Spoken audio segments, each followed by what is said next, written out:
very good evening to you. Welcome back if you've been with us on the Full View on SABC News. Welcome if you've just tuned in. I'm Frances Hood. It's great to have you with us and a packed show. We're talking about patent waivers, very important for South Africa. In the last hour, we were looking at this gap that is growing economically between the countries that are able to vaccinate their populations very quickly and sub-Saharan Africa, where the rollout has been extremely slow.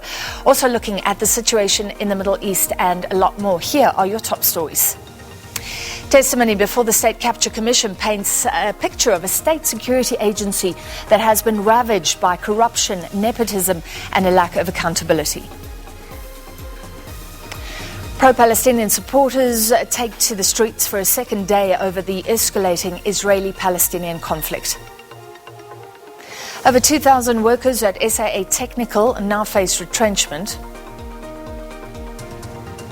And in sport, the newly appointed Bafana Bafana coach, Hugo Bruce, has given more clarity on team targets and the makeup of his coaching staff.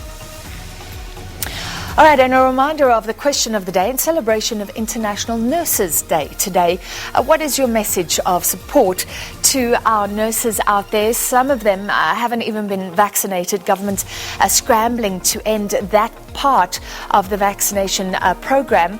But of course, many of them have been after being at the forefront of this pandemic. Send your comments to #FullView if you're with us on Twitter.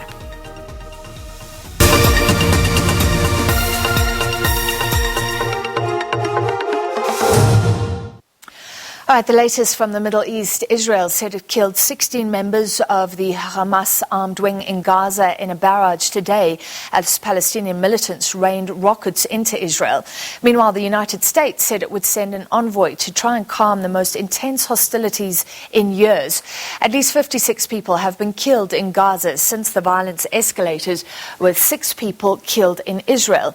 Israeli Prime Minister Benjamin Netanyahu said the brigade commander for Gaza City was among senior members of the Islamist militant group who had been killed. Soon after the announcement, a new rocket barrage was fired at the Israeli city of Ashdod. Hamas confirmed the death of the commander in a statement. U.S. Secretary of State Antony Blinken said a senior aide would be sent to urge Israelis and Palestinians to seek calm. The fighting is the heaviest between Israel and Hamas since a 2014 war in the Hamas-ruled enclave. Well, the African Union has expressed solidarity with the Palestinian people over the violence in the Middle East. The AU condemned the airstrikes on Gaza that have killed dozens of Palestinians and said that Israeli defense forces are acting in violation of international law. Coletta Wanjohi has more from the Ethiopian capital, Addis Ababa. AU Commission Chairperson Musa Faki Mahamat says in a statement he strongly condemns the bombardment of the Gaza Strip as well as what he describes as violent attacks on the Al-Aqsa Mosque earlier this week. He says the actions of the Israeli army, such as forced evictions of Palestinians from East Jerusalem, violate international law. And Musa Faki Mahamat claims it is adding to tensions in the region. He's reiterated AU's support for the Palestinian people in securing an independent and sovereign state with East Jerusalem as its capital. And the AU says there must be renewed and genuine international efforts to find a lasting solution in the region on the basis of 2 states being secured, Israel and Palestine. The Palestinians have an observer status at the African Union, and Palestinian leaders are often given an opportunity to address the AU summit every year. Coletta Wanjohi, SABC News, Addis Ababa, Ethiopia. All right, to discuss the situation in the Middle East, we're joined by political analyst Theo Venter. Mr. Venter, thank you for being with us. Before we try and describe a situation like the Middle East, I mean, do you agree if either side, no matter who you support or don't support, if either side is targeting civilians, that is a violation of international law?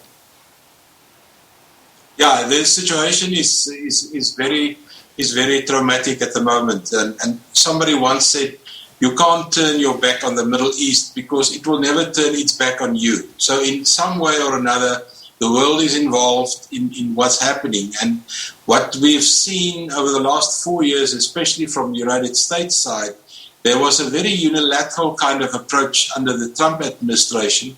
And I think President Biden thought he will have some time to set out the kind of approach to this problem. But like we've seen now, it is always a tit for tat, and then in the middle, civilians are killed. This is the drama going on really this year for almost 100 years, because what we now see in modern history started with a Palestinian partition plan just after the First World War, and it has continued up to today. Yeah, and some would say the roots go back centuries here. It is very hard Absolutely. to talk about the Middle East and be neutral. And many would say it's actually not ethical to be neutral. Are you able to try and explain, if possible, try and summarize how we got to the situation? How would you describe the conflict that has been playing out for so long? The conflict that we are now seeing can be taken back to the 1967 war and the war in 1973. And after that, we had several initiatives trying to unscramble the conflict of that time. And the West Bank became a dominant area for Palestine. And the Israelis, of course, were playing a game, and there were several, if I can just think about the Americans, several presidents tried to get a solution. There was President Carter that tried very hard. There was Bush. Bill Clinton tried very hard. Everyone thought they're going to resolve the problem. But the problem sits in Israeli politics as well. We know that the current Prime Minister, Benjamin Netanyahu, is a very conservative player in this field. And I think he had a field day under Donald Trump over the last 4 years, basically continuing with settlements on the West Bank. And then the other side of the same problem is, what do you do with Palestine refugees? Where are you going with them? Where are you putting them? So it's a human crisis at heart. And there is not, because the solution for the one group, and that is, let's call it Palestine. The solution for Palestine, that is to get kind of state ownership and a state of its own, versus what is the security interest of Israel, seems to be unresolvable at the moment. And unless we get to a problem of those two issues, because at the moment, the way politicians deal with it, it is a zero-sum game, because my gains are your losses. What we need to get here is a kind of a non-zero-sum game. That is, I can gain a little bit, you can gain a little bit. But that means that we'll have to look at the domestic politics in the Palestine areas as well as in the Israeli areas. Very difficult. Let's talk about Jerusalem, which is the flashpoint, and there hasn't been full recognition of the territory that Israel claims in Jerusalem. You spoke about those wars where Israel expanded. Who accepts and who doesn't accept that Israel can go into East Jerusalem and take Palestinian people out of their homes?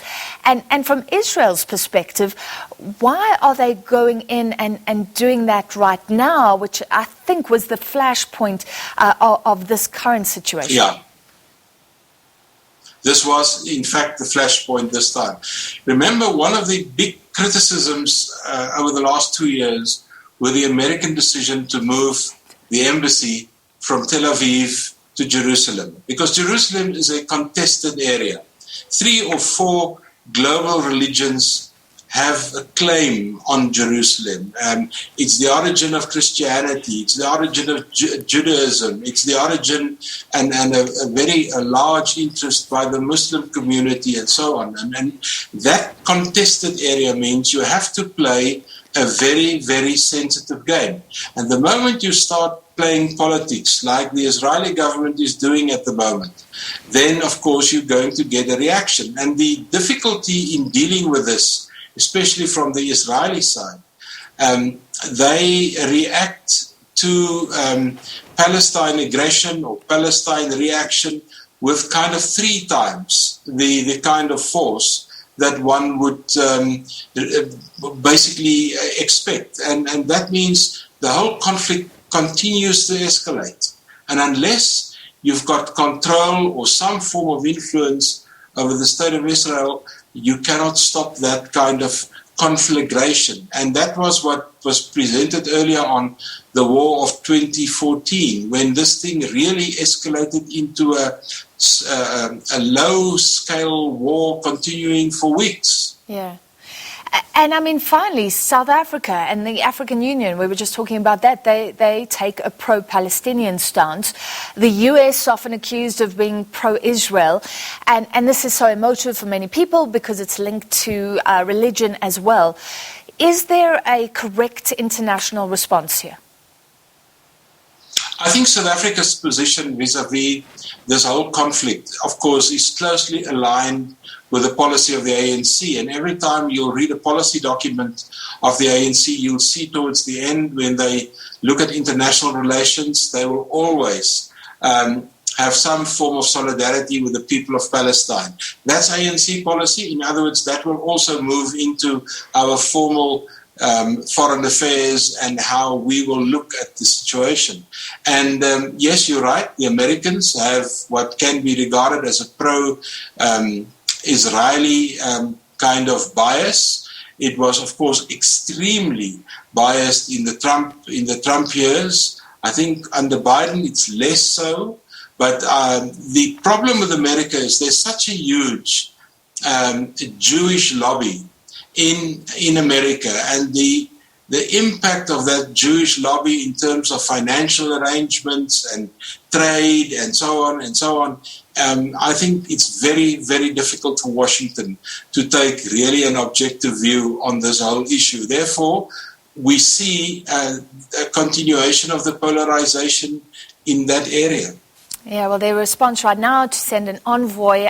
We'll see how that plays out. Thank you very much for your analysis, political analyst there, Theo Venter. Now, let's look at some local news. Voters will be able to register for the local government elections in the second week of July.